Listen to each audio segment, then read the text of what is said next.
when NEPA decides to do their wolimo as usual, and you want nothing to do with generator wala. But there's no stopping Rem when she decides to get a comfort meal.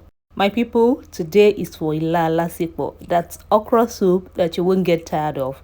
Please stay with me to see how I made this delicious soup. I will list out everything I used in the caption, so be sure to check it.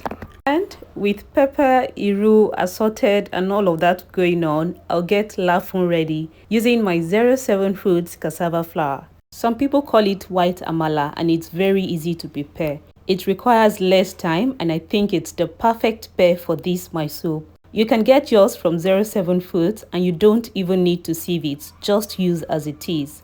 I added my okra and stirred it in. To bring this cooking to a close, I'll add some Uziza leaves and Ugba. If you haven't tried Ugba in okra before, please don't roll your eyes just yet. Try it and share your feedback. This my okra bam, I know if it lie you. If you cook your next one like this, everybody must collect twice. Thank you for watching. Have an amazing day.